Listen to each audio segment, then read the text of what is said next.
That is James Mennie. He is over at the Montreal Gazette. And Jim, I guess we can start by talking about Charles Milliard. What did he do today that you're calling into question? Oh my goodness! No, I got to tell you, this story though broke late on Friday, which is why we didn't get around to it. I haven't seen any mention of it in the Anglo media, but the French media are having a field day with this. It turns out there is a Quebec Liberal candidate by the name of Charles Milliard. Yes, that's his real name. He is running in the riding of Taschereau. He is described as an influencer, and I have a sneaking suspicion I know what he just did to influence a certain amount of things, but we'll get to that in a second. Anyway, he's a Quebec Liberal candidate. He decides to go on a podcast called Génération Oui, which right off the bat goes, yeah, maybe that was not a great idea. But you figure, okay, Lions Den, you got to give the guy a C for courage.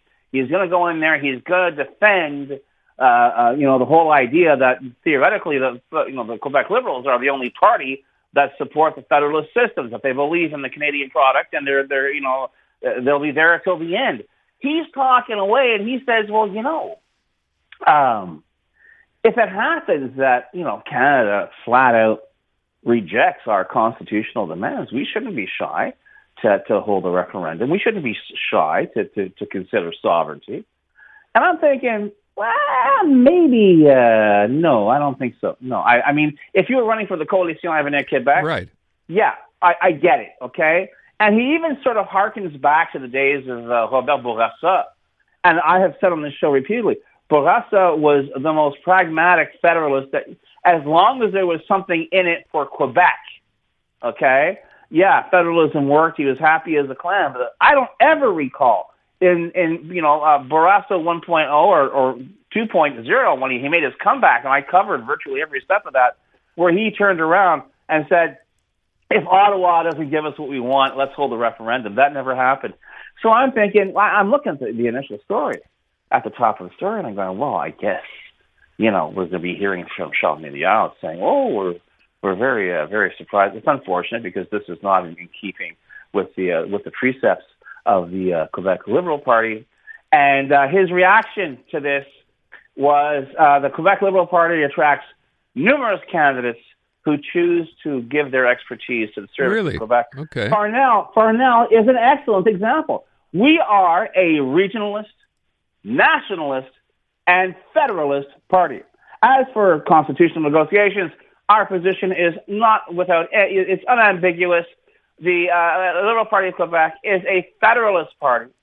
Our objective is to advance our interests of Quebec within Canada and not to promote sovereignty, which is really kind of funny because as much as I believe in freedom of speech, that is exactly the opposite of what your candidate just said. Okay, I understand divergence of ideas and this and that. And people going, it's very refreshing to have a candidate who's not being hamstrung by the party. That's why we have parties. Okay, you want to shoot your mouth off, you want to have your view of the world, run as an independent, or run with a party that at least publicly agrees with what you're saying. Well, hold on. Did they not have any idea about this until he went on the podcast, Jim? Apparently not. I'm looking at this, and my hat's off to the Journal de Québec who broke the story. But the fact is, it looks like he is reacting to this. It looks like the Journal de Québec called up Milliard and said, "Hey, boss, one of your guys, he said this," and this is the reply that he got. And I gotta tell you, Aaron, this is the kind of stuff that it doesn't scare me anymore. I've been covering the Liberals, my God, for nearly half a century. Nothing they do surprises or scares me anymore. But you really have to wonder who, if anyone, is in charge of this campaign. Is it? And you know what? I got to figure it's got to be a committee. No single man, Charles Milliard, can make this many dumb mistakes so often, so frequently on his own. I think he's got, and it's the same thing we saw in 2018. We have a collection of experts, a collection of geniuses, a collection of people who, as I like to say, they think they're the smartest people in the room. The problem is they're the only people in the room. And the problem is their hermetically sealed bubble is distancing themselves even further and further. And I don't know. I could be 100% wrong, Aaron. Maybe the next survey will find that the Liberals have shot up in popularity with francophone voters because, as the leader said, okay, we are a nationalist, regionalist, and federalist party. I don't know if you said we're a candy mint and a breath mint, but the fact of the matter is we are everything to everybody. Right. You know, so let's see where this ends up. But right now, of course, the other thing the reporter for the Journal pointed out is there, as we like to say in these parts, a certain malaise within the ranks of the Liberal Party over these comments and the leader's reaction to it. Jim, you've been around long enough. Can you be everything to everybody and win an election? No, you're going to get the poop kicked out of you by everybody. That's all. It's like the third man in a fight. You know, stop. Be about something. You believe in Canada, and you lose the election. You say, I lost this election for believing in Canada. Let's see how I'm not believing in Canada, how far it's going to take you. Okay? And we already had 8 years of that crap, and we saw where it took us. So the fact is, rather than taking an opportunity to say, listen, we believe in the product.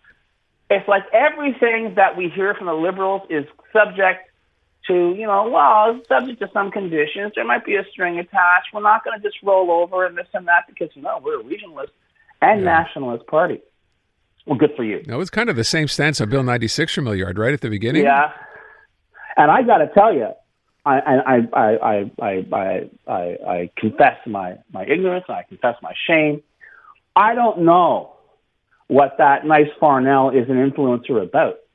I don't know who he influences or what, but I can tell you, I have a sneaking suspicion that once this story broke, I think he influenced more than a few Liberals to make a decision to stay home on the first Monday in October. So did they announce a couple of people today as well, or over the weekend? Yeah. They're making a big deal over this defector, right, from the CAC? The CAC. Yeah. And he the only reason he left the CAC was his nose was out of joint. We got nobody from Abitibi. And this is what gets me, Aaron. Listen, it's great. Have your point of view, okay? But please, excuse me, Christine Frechette, don't pretend you weren't there when Francois Legault was driving this province into the ground.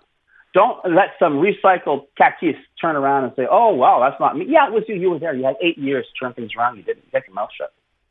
And this idea, and I don't know where it's coming from, frankly. Oh, no, it's a rehabilitated CAC. No, it's still the same old CAC. The only difference is a hell of a lot less caucus members are running because they're all running for the lifeboats. So what the hell is that about? Well, we'll see. I'm imagining that's got to come up at the debate. I mean, everything Christine Frechette has done right so far, and the polls show that, it's been working. I think to your point, Jim, when that stuff comes up, I don't know how people ignore that. I'm just hoping that's going to be front and center during this debate. Yeah. History doesn't lie. It's only Monday. Usually I don't like to try and freak you out until Thursday. But I have readjusted my prediction.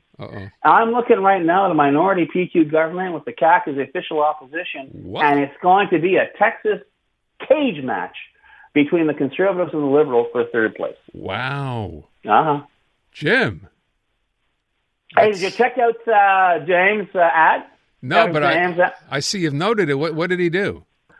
He spoke like a normal human being. He spoke like a politician who's actually running on the issues. The idea of affordability, of people being able to buy their own homes or not being able to buy their own homes. The words identity, language, culture do not occur. And he's there. Okay, I don't know. Maybe Aaron James does go to the local supermarket and buy his stuff and talk to people. That's fine. I got no problem with that. But the idea to have a drama-free political ad where the dark evil forces of foreigners and immigrants and Anglos and anyone who doesn't look like it's not in there. He's talking like a normal human being. Wow. And you know what? It's going to be interesting to see, A, whether any of his competitors imitate him, and B, how many people are going to listen to that message versus the other one I've just described. I'm going to try to find it. Where was this? Like on Twitter? Where was the on TV? You can find it. You can find it. You can probably find it on his account. Okay. I picked it up off the TVA site, which but I know that it's out there. You can get your hands on. Yeah, it's on the TVA site, so you can probably get it there. And the other, I know we don't have much time, but I had a bit of a trauma this weekend. I was almost I was wondering whether I should raise it with you or not. Yeah. Because I'm always working. And I'm always it's all research. So Saturday morning, I'm checking what's going on in Quebec politics. So one of the places you want to go, of course, is the TVA website. They were awash, Aaron. And when I say awash, I mean awash with English-only online ads. Nissan, BMO, Jeep. En anglais? Cruise. Yeah. No, en anglais, uniquement. Okay, and I thought, okay, I'll click on this. It's going to lead to a French link. No. Tout en anglais. Tout en anglais. Wow. I wonder. I guess they're all on vacation. I wonder how many of the exploding talking heads over at CJAD would react to their company paying them with money they made. And I understand, times are tough. Money they made from English-only ads. They seem to have pulled down a lot of them, although the Nissan one seems to still be up. If you want, I'll be happy to send you the screen grab that I did on Saturday. But all that to tell you, buddy, it's what the hell's going on? Is there anybody who isn't completely full of it anymore when it comes to culture and language and crises here in Quebec? Quel horror, Jim. Yeah. Listen, before I let you go, you're right, we're long for time. I just want to ask what you think about my idea today. My question was, is it time to rescind the alcohol ban? The US... No, it isn't. You don't get to rile people up a year ago. Yes, it is. And then you say, oh, no, maybe we shouldn't think. No. I don't know if you're missing whatever Napa tab you had a taste for, Aaron. But you know what? You heard the callers. You saw the text. This, above and beyond everything else, I'm not counting the vacation boycotts, which are still going on. People are turning around and saying, you can take your bourbon, you can take your so-called whiskey, and stick it where the monkey stuck the nuts. And I got to tell you, you're hearing that from a guy. You're hearing that from a guy who is the biggest fan on earth of a vodka called Sky. That's with 2 Y's. They make it in California, but you know what? I ain't drinking it. It's the best vodka you ever had. Okay. Jim, I'll respectfully disagree. As I said, I didn't just do it for show. I actually think it's time to, for cooler heads. I'm glad that you throw a piece of raw meat in front of all the listeners and then they just jump on it. But the fact of the matter is, no, you don't get to go. Hold on. Buddy. What if the U.S. opens the Gordie Howe Bridge? Then can we put the alcohol back on the shelf? You can put Sky Vodka. Now, Sky Vodka already is on the shelf. I just won't buy it. But no. Fine. And you know what?